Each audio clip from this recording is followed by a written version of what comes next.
Naminwenten ou Teetayat, Apuinuemun. C'est à peu près tout ce que je sais dire. Je veux juste vous raconter un petit peu qu'est-ce qui m'a amené à faire ce document-là, que vous pouvez retrouver à l'Institut Tchakapèche. C'est mon mémoire de maîtrise qui a été écrit avec Jean-René Proulx. On était deux. Juste que vous compreniez d'où je viens. Ceux qui me connaissent savent que je suis journaliste à l'émission Enquête à la télévision de Radio-Canada depuis un certain temps. Ça fait longtemps que je travaille à Radio-Canada. J'ai commencé ici, en fait, à l'automne 82. Alors, ceux qui sont les plus vieux, là, Paul-Émile Fontaine se souvient certainement de moi quand j'étais jeune, grande et belle. On a travaillé à Radio-Canada, à cette île. Mais avant d'être journaliste, j'ai effectivement été anthropologue. Et en 77, il faut vous rappeliez l'événement, on venait de signer la Convention de la baie James. L'Écrit venait de signer la Convention de la baie James. Et les Inuits étaient en train de s'organiser pour déposer leurs revendications territoriales et politiques. Et il fallait faire la démonstration du territoire que vous occupiez. Le CAM existait à ce moment-là, le Conseil Atikamekw-Montagnais, et les comités de chasse et pêche de la Basse-Côte-Nord. En fait, je dis la Basse-Côte-Nord, mais c'était Mingan, Natashquan, la Romaine, les Pakwashipi, avaient décidé de commencer à faire ce travail-là.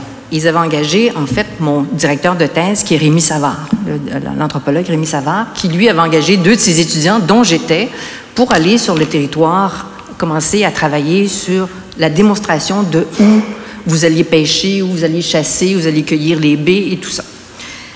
Sauf que je suis arrivée en pleine guerre du saumon. Je suis arrivée ici en 77. Achille Vollant et Moïse Régis venaient de perdre la vie dans la rivière Moisy. On arrive à Natashquan, là, c'était les réunions qui n'en finissaient plus parce que les Inuits avaient décidé qu'ils étaient pour revendiquer la rivière, parce qu'il y avait eu des altercations, des coups de feu. À Loman-Chipou, c'était la même chose. On avait des réunions qui duraient des soirées entières. Moi, je suis tombée là-dedans, j'ai dit, mais qu'est-ce qui se passe? Qu'est-ce qui se passe? Et en revenant à Montréal, en retournant à Montréal, après avoir fait ce travail pour les comités de chasse et pêche, on a décidé, Jean-René et moi, parce que c'était l'autre étudiant, qu'on était pour fouiller. Qu'est-ce qui était arrivé aux rivières à saumon? Qui avait été propriétaire? Comment les rivières avaient été utilisées? Qui les avait vidées? D'où viennent les lois? De quand datent les lois qui ont transformé vos activités traditionnelles en braconnage? Alors ça, c'est le travail qu'on a fait. On a été dans les archives de la baie du Thon, les archives des Eaux-Blancs, les archives religieuses, les archives du gouvernement. C'est un travail un peu plate pour retracer les anciens documents, mais qu'on trouvait essentiel pour comprendre un peu l'histoire.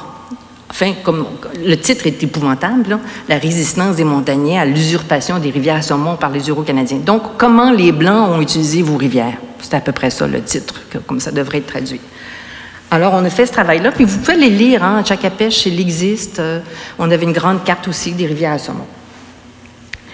Alors ça, c'est d'où ce que j'ai fait avant de devenir journaliste. La première des choses que je pourrais vous dire, la première des constatations qu'on avait fait, c'est que les Inuits ont toujours résisté à l'utilisation des rivières à saumon par les Blancs, depuis toujours.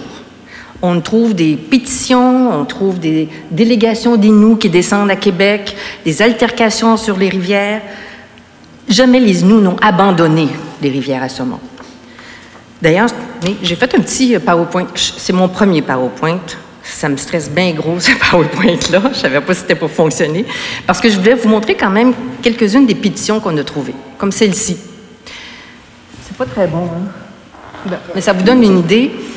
Ça, c'est la première, c'est pas la première pétition. C'est la deuxième pétition que les Inuits de Moisy ont écrite en ce qui concerne la rivière Moisy. Donc, 1861, quand même, déjà.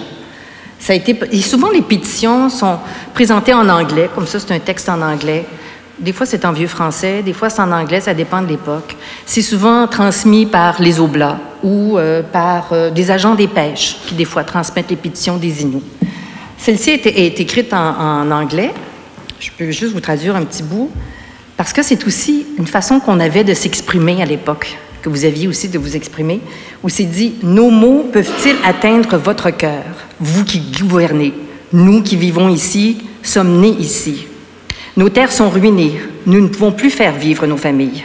Nos rivières nous ont été enlevées, utilisées par des étrangers. Nous voulons seulement regarder l'eau, sans le droit de prendre un seul poisson. Nous pouvons seulement regarder l'eau, sans le droit de prendre un seul poisson. » Et c'est signé, je ne sais pas si vous le voyez en bas, là, Dominique, Chef, Barthélemy et Jérôme, Moisy, 1861. Ça, c'est une des pétitions qu'on a retrouvées dans les archives. Ce qu'on a trouvé, c'est qu'on a beau enfin, surtout à l'époque de la guerre du saumon, on disait les Inuits, puis on disait la même chose pour les Micmacs sur la rive sud, détruisent les rivières à saumon. C'est épouvantable ce qu'ils font. En fait, ce qu'on a trouvé dans les archives, c'est que c'est la pêche commerciale qui a détruit les rivières à saumon beaucoup. Les pêcheurs sportifs, étonnamment, même les pêcheurs sportifs ont détruit les rivières à saumon. Ça n'a jamais été les Inuits. Alors, je vais vous parler de quelques lois. Qu'est-ce qui s'est passé?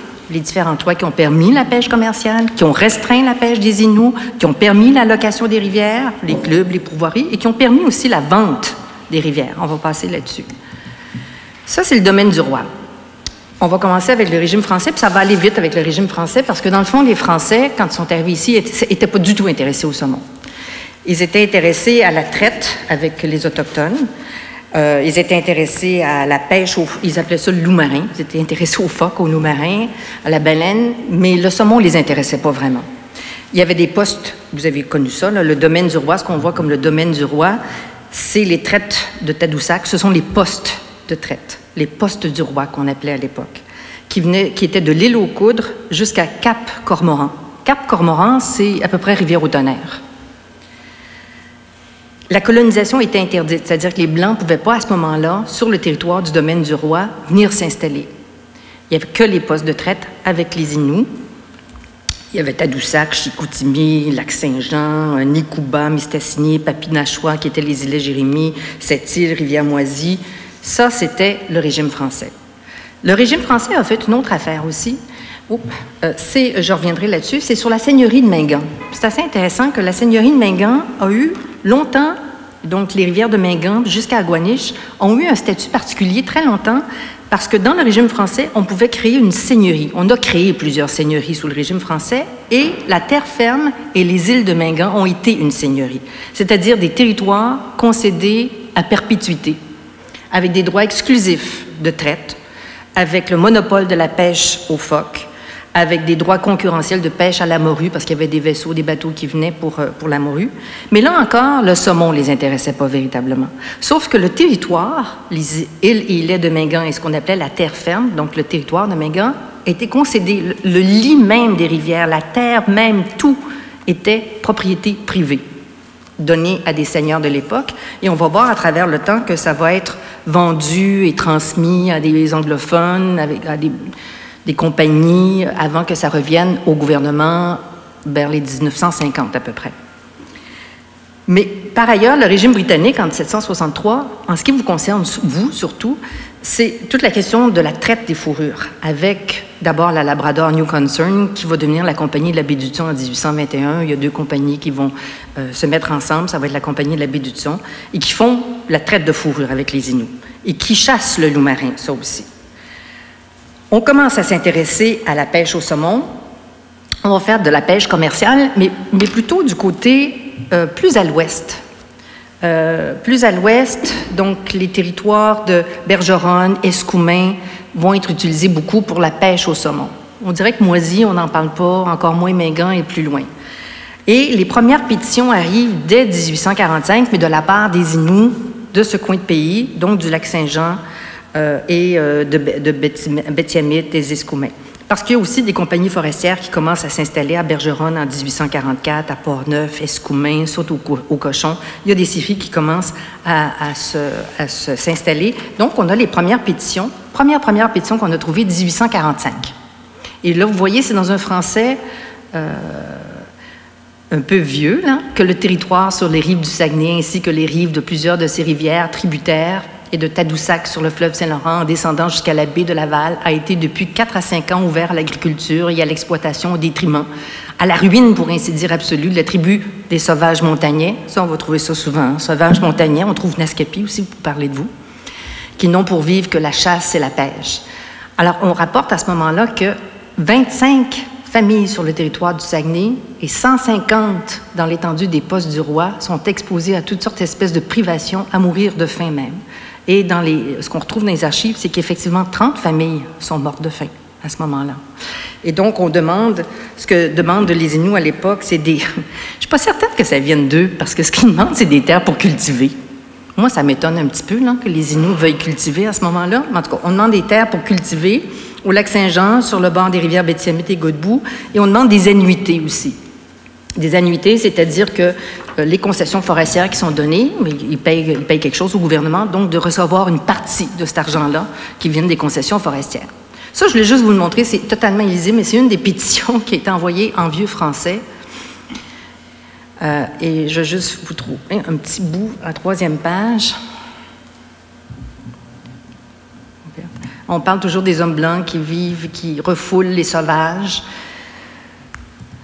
Hop, je ne l'ai pas tracé. Bon, ce que je voulais vous montrer, c'est que ceux qui signent, puis je ne sais pas si vous pouvez les reconnaître ou les noms, si ça vous dit quelque chose, mais en 1945 et en 1947, on dit « Rien ne nous étonne plus que de voir nos terres prises et occupées, que nous croyons être notre propriété la plus sacrée. Ce que nos anciens pères ont toujours pensé comme une chose certaine, et ce que nous pensions aussi, nous, c'est qu'il n'y a que Dieu qui soit plus maître que nous. » Et c'est signé par 3 chefs. Ben là, je n'ose pas dire les mots. Thomas Metitwa Pamuscan, Joseph Kakanoukus. C'est des vieux noms, hein? Je ne sais pas si ça vous dit quelque chose. Basile Chilinipan. Alors, 3 chefs qui signent ça.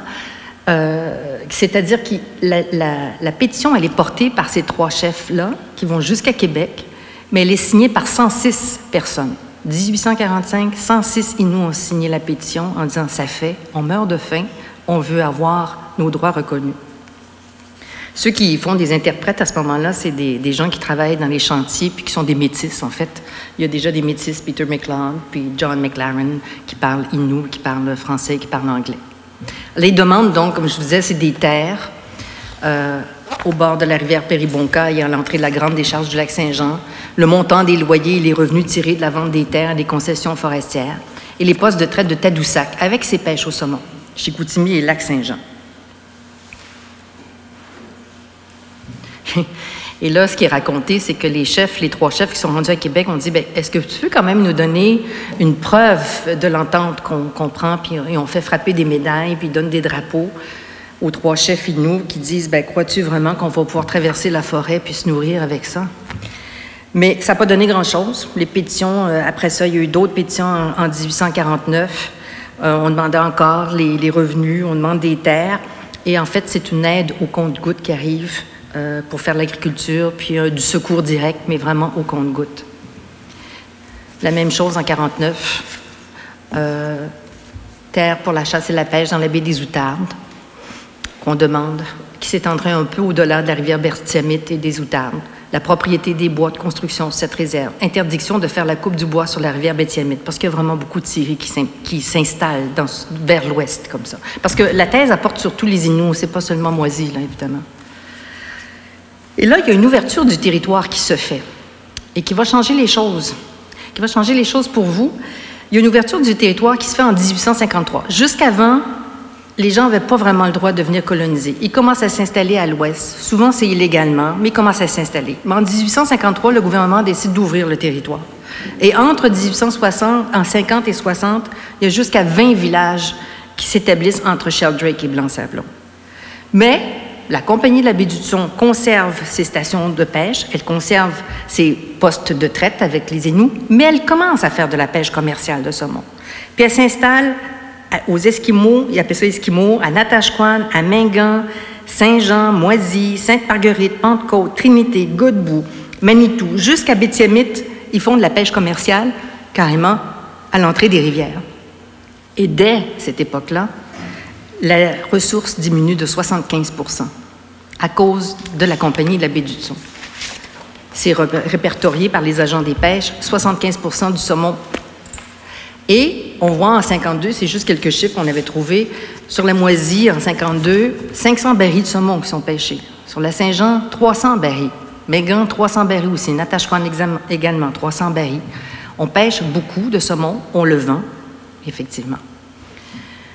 Ce qui va obliger le gouvernement à réfléchir à comment on pourrait contrôler la pêche excessive qui est faite par la Compagnie de la baie du Tson. On devrait peut-être louer les stations, leur demander des sous, la réglementer, mais commence à réfléchir à ça. Le rapport en 1857 qu'on appelle le rapport Nettle, c'est une traduction que j'ai faite, et je veux le lire avec vous. Il dit, en parlant des gens, « Ne s'arrêtant pas à mettre des filets dans les baies Ils montent les rivières et prêchent nuit et jour, pas seulement durant la saison de pêche, mais directement dans les frayères. De qui pensez-vous ils parlent? C'est ça, on peut penser que c'est les Inuits, pas pantoute. Ils parlent des employés de la Compagnie de la baie du Thon. La pêche est pratiquée en tout temps par les employés de la Compagnie de la baie du Thon et les nouveaux arrivants. Ils pêchent directement dans les frayères. Les Inuits ne sont pas là longtemps sur la côte à cette époque-là, vous n'êtes pas sédentarisés. Mais les employés dans les stations de pêche, mais pour leurs propres besoins, détruisent les rivières. Et c'est rapporté par les agents des pêches à ce moment-là. Un autre, c'est pas bon, ça on va passer. Alors, il dit, dans mon examen, rapport spécial en 1857, en disant, ça n'a pas de bon sens, là, 75% du saumon qui a diminué, il dit, dans mon examen, je trouve qu'on détruit partout. La Compagnie de la baie du Thon et les pêcheurs cherchent à se surpasser les uns et les autres dans l'épuisement de nos rivières, en employant tous les moyens légitimes pour la prise et la destruction du poisson. Alors, les employés de la baie du Thon ont vraiment détruit vos rivières à ce moment-là. Et c'est reconnu par le gouvernement, c'est reconnu par les agents des pêches. Je vous donne des exemples de surpêche. Aux Escoumins, l'employé de la compagnie prenait jusqu'à 150-200 saumons par marée. À la Moisie, il y a 12 000 brasses de filets qui sont posées. Saint-Jean, Mingan, Natashquan, presque vide de saumon. On parle des fin des années 50, là, 1857, 1860. Et c'est là que le gouvernement va commencer à passer des premières lois pour protéger les pêcheries. En fait, ils ne pensent pas à vous autres, les Inuits, ils ne pensent pas aux Autochtones du tout. Il faut protéger les rivières à saumon, il faut établir des lois parce que ça va vraiment mal. Alors, la première loi, c'est l'Acte pour protéger les pêcheries dans le Bas-Canada, c'est en 1855. On va interdire la pêche entre le 1er octobre et le 1er février. Les raies stationnaires, les barrages, les flambeaux sont interdits en juin, juillet et août. En 1957, on restreint la saison, on l'interdit du 1er août au 1er mars, sauf pêche à la mouche. Tiens, c'est la première fois qu'on entend parler de pêche à la mouche dans les documents, qui est permise, elle, jusqu'au 1er septembre. Mais là-dedans, on ne parle jamais des Inuits, on ne parle jamais des Autochtones. C'est vraiment pour les employés, les résidents qui commencent à s'installer. Mais en fait, ça s'applique à vous aussi.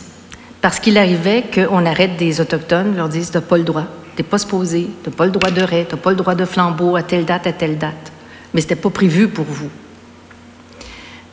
À nouveau des pétitions. 1858, à cause des nouveaux règlements de pêche, on arrête les Autochtones. On dit, bon, ben là, on trouve des exemples. Là. Il y a 4 hommes qui sont allés pêcher, puis là, ils se font arrêter, ils se font engueuler. Ils payent des amendes parfois. Alors, de nouvelles pétitions. À Bétiamite, on demande les rivières Godbout et Bétiamite en 58. Et là, j'ai écrit cette île, là, mais je ne sais pas si c'est Wahat ou c'est Maliotenam que je devrais écrire. On demande la rivière Moisie. Mingan, on demande la rivière Saint-Jean en 58. On continue. Vous avez continué continuellement, les Inuits, à demander des choses. Mais ce que le gouvernement a plutôt décidé de faire, c'est de considérer que si on louait les rivières, ça rapporterait de l'argent. On pourrait louer les rivières et louer les stations de pêche en mer aussi. Et louer les rivières pour la pêche commerciale, mais pour la pêche sportive, et que ça rapporterait pas mal plus d'argent que de laisser ça à la Compagnie de la baie du Thon qui possède à ce moment-là une centaine de stations de pêche, jusqu'à 150 stations de pêche que la Compagnie de la baie du Thon a eu à ce moment-là. Et le but, toujours, qui est dit à ce moment-là, c'est de protéger, conserver, améliorer les pêches et créer un revenu. Alors, on va louer des stations de pêche à l'embouchure des rivières. C'est interdit au-delà des eaux où se fait sentir la marée. Et on commence à louer des rivières en 1858, qui sont louées à des nobles anglophones, à des Américains, aux membres du gouvernement en place à ce moment-là. En 1859, ça rapporte 3 661 $. Évidemment, c'est pas beaucoup, mais on loue beaucoup les rivières à l'ouest de Natashquan. Et vous voyez, là, j'ai mis Godbout, Sainte-Marguerite, Moisie, Magpie, Natashquan. 1858, c'est déjà loué à des nobles. Depuis 1858, Moisie a été continuellement louée. Et là, on parle des droits de pêche des Inuits. On dit, ils ont le droit, OK, ils meurent de faim, ils viennent sur la côte pour traiter la fourrure, ils retournent dans les territoires, on leur permet de darder entre le 1er mai et le 10 juillet. C'est la première fois qu'on parle de vos droits de pêche. Sauf Vous avez le droit de darder sur les rivières non louées et pour votre propre consommation. Or, la Moisie est louée, la Tashquan est louée, Rivière-Saint-Jean est louée. Toutes les rivières où vous aviez l'habitude de vous rassembler à l'embouchure durant l'été sont louées. Vous n'avez pas le droit de darder sur ces rivières à ce moment-là. Et là, on commence à entendre les Blancs qui s'insurgent, qui disent « Ah, le Nigog détruit, les Inuits, c'est pas pour la consommation, ils échangent, ils vendent, ils l'échangent contre autre chose. » On commence à entendre les Blancs se plaindre. Avant, la compagnie de la baie du Thon, il n'y avait que les agents des pêches qui savaient exactement ce qu'ils faisaient. Mais là, avec les pêcheurs sportifs qui viennent sur les rivières, ils commencent à parler au gouvernement. Comme ce sont des Américains, ce sont des compagnies, très souvent des représentants de compagnies, des membres du gouvernement, ils ont l'oreille du gouvernement et ils commencent à se plaindre des Inuits. Vous voyez, en 1873, la Moisie est louée pour 500 $. Ça varie beaucoup, selon évidemment si la rivière est très poissonneuse ou pas, si elle est plus ou moins éloignée. Alors, vous avez des exemples. La Moisie est louée pour 500 $ à G. Brown et D.A. McInnes, qui sont des marchands de Hamilton.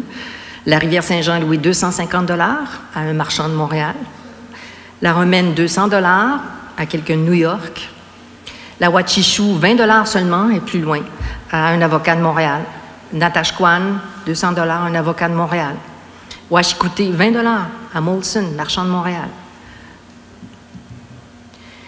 Là, après ça, c'est la juridiction provinciale, parce que jusqu'à ce moment-là, c'était le gouvernement du Bas-Canada. La province entre je peux dire, dans le jeu. Il y a un jugement de la Cour suprême qui confirme que la province s'occupe de toutes les eaux intérieures, donc des rivières, pas des eaux où on peut naviguer avec un gros bateau, mais de toutes les eaux intérieures. Et c'est la province qui va permettre, à partir de 1885, la formation de clubs de pêche et qui va établir des durées de baux, qui va commencer à établir un système, un bail pour combien de temps, combien ça coûte, qui va obliger les locataires à fournir une liste de leurs visiteurs et des choses comme ça. C'est vraiment la province, à partir du moment où ils ont ce jugement de la Cour suprême qui confirme leurs droits. Mais là, c'est parce que c'est bien beau louer à des pêcheurs sportifs, mais ils invitent les membres du gouvernement. Quand je vous dis, ils ont quand même l'oreille attentive des membres du gouvernement. Je donne un exemple. En 1872, c'est le gouverneur général qui vient avec sa suite. Ils s'en vont en Natashquan. Ils prennent 202 poissons en 7 jours.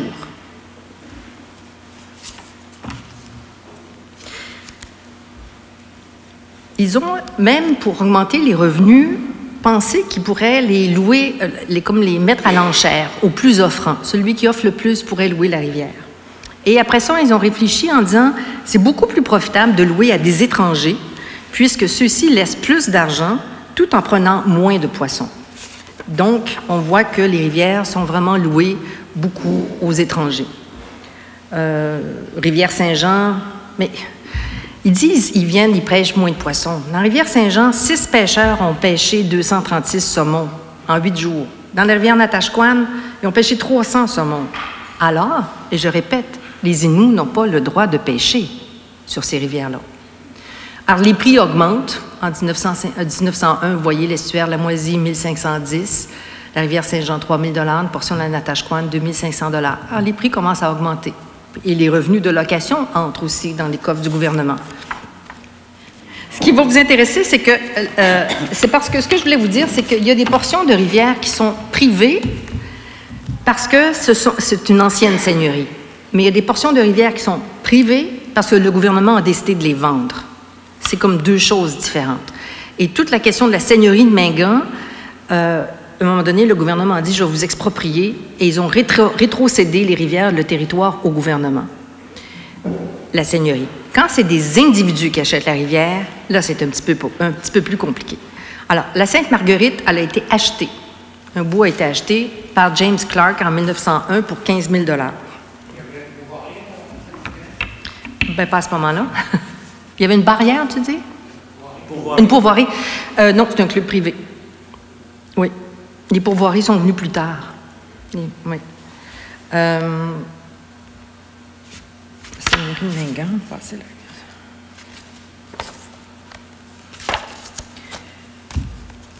La Sainte-Marguerite, donc 15 000 $. Puis il loue aussi d'autres portions de la rivière pour 126 $. La moisie est achetée en 1907 par Evers Adams, qui est un gars de Boston, qui a une compagnie à Boston, pour 20 000 $. J'ai fait un petit calcul, et ça représente quoi, ça, 20 000 $? Mais aujourd'hui, ça représente à peu près un demi-million. En argent de 2017, là, 20 000 $, c'est un demi-million. Alors, il a acheté pour à peu près 7 000, je peux vous lire exactement la portion du lit de la rivière Moisy, mais c'est vraiment le lit, les terres autour, tout ça lui appartient en propre. La seule chose qu'il ne peut pas empêcher, c'est si on trouvait une mine en dessous de la rivière. Ça, il n'y aurait rien à dire. Mais pour le reste, le lit même de la rivière, on appelle ça le lit même de la rivière, lui appartient depuis 1907. À ce moment-là, ce qu'on essaie de faire, c'est de tourner les Inuits vers la pêche commerciale. Ce n'est pas votre idée, c'est l'idée des agents des pêches qui, en 48, en 50, en 53, disent on devrait envoyer les Inuits pêcher saumon, mais en pêcher la morue puis pêcher le flétan aussi. Et ça ne fonctionne pas de toute façon. Ça ne fonctionne pas du tout. Ça, oh, la carte n'est pas bonne. Alors, en 41, c'est là qu'on crée des pourvoiries. Il y a de nouvelles lois, loi de la chasse, qui crée des réserves de chasse et de pêche, et c'est en fonction de cette loi-là qu'on a créé une réserve de pêche sur la rivière Moisy en 1964. Mais en 41, il y a des pourvoiries qui commencent à exister, ce qui veut dire qu'il y a un bail, ils payent au gouvernement, mais ils doivent fournir l'hébergement et le guidage. C'est ça, les pourvoiries. En 64, vous devez vous en rappeler, hein, pour certains d'ici, il y a eu la réserve de pêche de la Moisy, sur une dizaine de milles, et il y avait les gens avaient le droit d'aller pêcher avec un permis spécial. Puis on disait, ça prend un certain nombre de pêcheurs seulement, un certain nombre de prises uniquement, 3 saumons par pêcheur, maximum 21, sur une portion d'une dizaine de milles, qui s'appelle la réserve de pêche de Moisy, qui a été créée en 64. Dans la zone A, ça prenait un permis de pêche général plus un permis quotidien, c'est pour la pêche à la mouche. Et dans la zone B, seulement le permis de pêche général, ça a été aboli en 78. Donc, en 70, au Québec, il y a 998 rivières et 13 000 lacs qui sont privés. Il n'y a pas évidemment que sur la Côte-Nord. Mais 87 % du territoire qui est propice à la chasse ou à la pêche au Québec à ce moment-là appartient à des clubs privés. Sur les 98 rivières à saumon, il y en a juste 7 qui sont publiques. Et la plupart sont dans le coin de Pakwashipi. C'est vraiment les rivières qui sont tout au bout, tout près du Labrador. Il y a une qui a été réservée aux Inuits. Betty-Amit a réussi à obtenir leur rivière dans les années 50. 43 clubs privés sur les rivières à saumon, dont 80 % sont des membres, dont 80 % des membres sont étrangers. Sur la Natashquan, c'était la Labrador Fishing and Game Club, qui est passé ensuite à des Québécois, Arthur Simard, Marine Industries, qui était directeur de Power Corporation. C'est passé ensuite à la famille Briand, qui était des riches de la Rive-Sud. Mais en général, c'est des étrangers. Juste la compagnie, le Quebec North Shore et Ontario Paper en possédaient 3. La Kruger en possédait une, Marine Industries en possédait une. Alors, c'est beaucoup des compagnies américaines, comme vous le savez.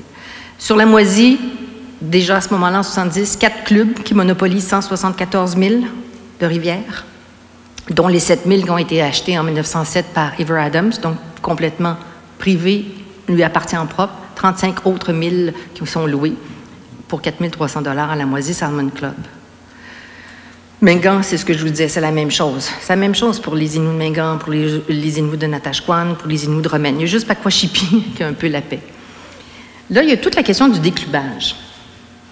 En 1970, il y a eu une première entente entre le MTCP, ça c'est le ministère du Tourisme, Chasse et Pêche, et l'Association des Indiens du Québec à ce moment-là qui existait. Une première entente un peu générale qui disait « Ouais, c'est vrai, dans le fond, les Inuits ont des droits de pêche. » Mais c'est très général, ça n'a vraiment rien donné de concret, mais une première reconnaissance. C'est en 70 qu'on la retrouve.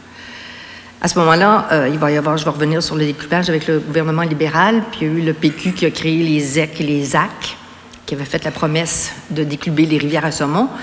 Puis on disait, décluber, ça peut rapporter beaucoup, parce que ce qu'on a fait en Gaspésie, ça rapporte beaucoup d'argent. Les pêcheurs sportifs qui viennent, puis qui payent à la journée, bon, ça rapporte énormément d'argent. La seule chose qui change pour vous autres, c'est que la Upper Moisy Salmon Club devient une pourvoirie. Un des 4 clubs se transforme en pourvoirie. En 77, vous voyez, Moisy, il y a la Moisy Salmon Club, la Nipissing Salmon Club, le Club Préfontaine, le Upper Moisy Salmon Fishing Club. Mais c'est 4 000 pour la portion de la rivière, 500 2 000 1 000 c'est pas des fortunes, ça, en 77, pour pouvoir avoir les droits exclusifs de pêche sur la rivière Moisy. Vous avez continué à résister. On ne trouve pas grand-chose dans les années 60. Il n'y a pas grand-chose qui existe dans les années 60. Ce qu'on trouve, c'est parfois des gens qui sont arrêtés, qui doivent payer 25 d'amende, 20 d'amende parce qu'ils ont pêché un saumon puis qu'ils ne sont pas supposés pêcher le saumon. On retrouve des altercations aussi avec les gardes de pêche, les gardes privés de clubs, mais on ne trouve pas grand-chose au cours des années 60. C'est beaucoup plus après, dans les années 70, qu'on retrouve des choses, un état de résistance. Et au même moment, il y a... en fait, ce qu'on dit, parce que vous continuez à pêcher, c'est que c'est du braconnage. C'est sûr, on fait payer des amendes. Malgré l'entente entre le ministère Tourisme, Chasse et Pêche et l'Association des Indiens du Québec, il n'y a rien de concret qui s'organise. Mais à ce moment-là, il y a la création du Conseil Atikamekw Montagnais. Et il y a aussi les Québécois blancs qui en ont ras-le-bol des clubs. Il y a un gros mouvement qui se fait du côté des Blancs dans les années 60, fin 60, début 70, pour libérer les territoires. Il y a eu Gabriel Loubier au Parti libéral qui racontait comment la moitié de son parti résistait au fait. Les gens ne veulent pas. Ils viennent pêcher, ils viennent taquiner le poisson. Ils ne veulent pas que ça disparaisse. Et ce qu'on fait, c'est qu'on nomme une femme pour faire ça. Je ne sais pas si vous vous rappelez de Claire Kirkland-Casgrain. Claire Kirkland-Casgrain, qui était une avocate libérale, qui a été la première femme élue députée, la première femme qui est devenue ministre ici au Québec. On l'a nommée pour décluber, en se disant, elle ne fera pas grand-chose, elle ne connaît rien à ça. En plus, son mari était membre d'un gros club sur la Rive-Sud, ici. Elle ne fera rien. Bien, elle a fait quelque chose. C'est elle qui a fait le plus à ce moment-là sur le Parti libéral. Elle a créé 2 grands parcs. Elle a déclubé en Mauricie. En Mauricie, pas ici, évidemment.